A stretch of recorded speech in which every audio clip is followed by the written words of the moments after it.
Baik,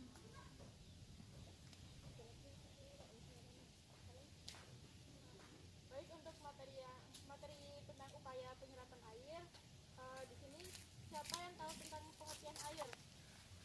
Air, yang kalian tahu tuh air itu apa sih? Air. Ayo. Kalian selama ini makan pakai air, minum pakai air, nyuci pakai air, ya kan? Sekarang katanya air itu apa? Air itu benda cair atau benda padat? Cair. Nah, air karena kan air. Ya udah, jadi dijelasin. Air adalah suatu cairan jernih yang tidak berwarna dan tidak berbau yang digunakan untuk makhluk hidup. Kegunaan makhluk hidup yaitu bisa digunakan untuk minum, terus digunakan untuk apa lagi? Menyuci, terus apa lagi? Mandi, terus memasak bisa. Nah, air ini secara kimia mengandung hidrogen dan juga oksigen. Ada yang tahu hidrogen dan oksigen? Nah, kalau oksigen kan kita hirup oksigen kan. Nah, terus selanjutnya akan dijelaskan oleh Mbak Felia. Terus yang kedua, kalau sifat air, kalian tahu nggak sifat air itu apa? Air bersifat apa? Kalau air itu dari dataran tinggi mengalir ke dataran rendah. Kalau permukaan air itu selalu mendatar. Terus misalnya kalian nuang air ya di gelas, itu sama nggak? Atau ada beluncat-beluncat yang gini? Rata kan, sesuai dengan tempatnya. Jadi apa tadi? Air mengalir dari tempat tinggi ke tempat rendah. Terus menyesuaikan bentuk tempat. Terus air memberikan tekanan ke segala arah. Yang selanjutnya, kalau air itu bisa meresap ke celah-celah kecil. Maksudnya misalkan merembes, merembes dari tanah, ini kan air bisa menyerap. Kalau misalnya habis hujan kan kadang tanahnya ya istilahnya jeblok yang kita tahu ya, tapi nanti lama kelamaan airnya kan akan meresap ke dalam, jadinya tanah sudah kering lagi. Bantuan matahari. Jadi istilahnya kayak kalau meresap itu kapilaritas, ya Mbak? Iya. Kapilaritas. Kalau air bisa berubah wujud nggak? Bisa nggak air bisa berubah wujud? Air sama cair beda ya. Nah, itu tadi sifat-sifat air. Terus tadi apa lagi sifat-sifatnya? Yang pertama? Mengalir dari tempat tinggi ke rendah. Yang kedua? Menyesuaikan bentuk tempat. Terus yang ketiga? Air memiliki tekanan. Terus ini bisa meresap ke dalam pori. Sekarang kita akan melakukan percobaan siklus air. Kalian di sini akan dibagi menjadi dua kelompok putra dan kelompok putri. Kelompok putra nanti pegang satu tempat ini dan kelompok putri satu tempat ini. Nanti untuk kelompok putra kalian mencari batunya cukup sedikit saja. Dan untuk kelompok putri kalian mencari bata sedikit saja ya. Nanti kita masukkan air setelah kalian mencari batu dan batanya. Ya, sekarang kalian boleh mencari ke jajaran ini, jangan jauh-jauh, cuma ini saja ya. Yuk.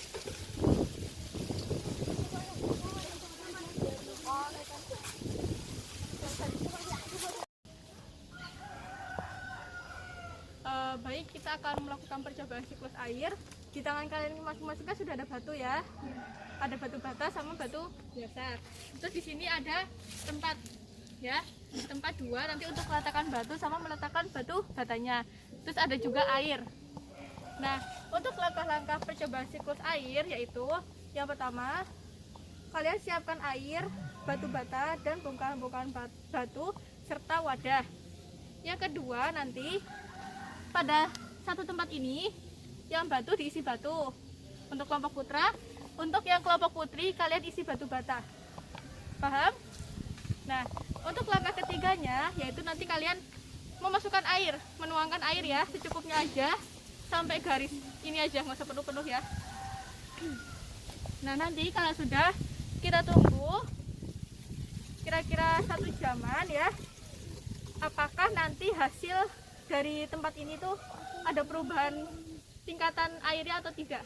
Paham? Maksudnya nanti airnya itu Surut atau surut atau bertambah? bukan bertambah apa ya? Sama. Tetap. Tetap. Sudah paham? Ada Air yang pertanyaan? diisi bata nanti bagaimana? Surut atau tetap? Terus air yang diisi batu nanti surut atau tetap? Ya, sampai Paham? nanti ya. Paham? Paham?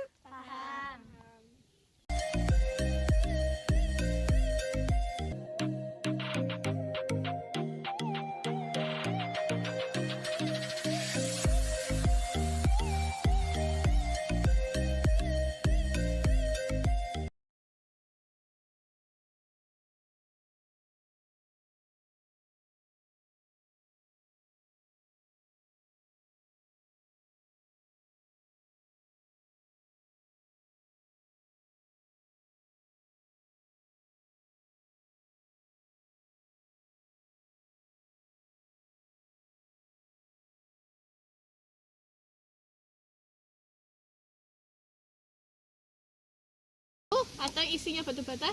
Batu bata. Ada yang tahu nggak kenapa saat ini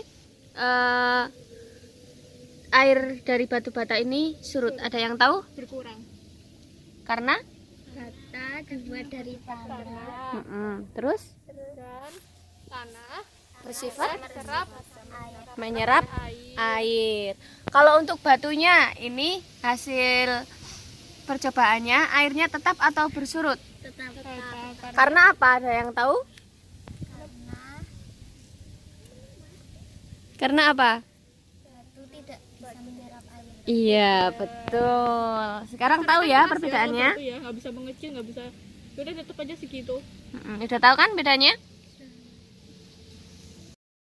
Nah, kan tadi kita sudah melakukan percobaan dan tahu bedanya antara dua tempat ini, siklus air ini. Selanjutnya kakak-kakak ini akan melanjutkan pertanyaan terkait percobaan yang tadi. Tadi kan sudah dijelaskan tentang air yang ada di dalam tanah dan di permukaan. Nah, sekarang apa yang dimaksud dengan air tanah? Air yang terdapat di dalam tanah. Nah, kalau air permukaan Air yang terdapat di atas permukaan. Kayak genangan gitu ya. yang tergenang di atas tanah, contohnya kayak air sungai, air kali gitu ya. Pertanyaan terakhir.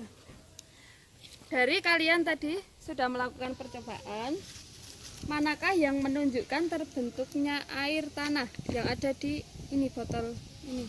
Yang botol ini apa ini? Ada batanya. Air yang ada batanya. Sudah paham semuanya? Alhamdulillah. Nah, sekarang sekian pembelajaran dari kakak-kakak ini.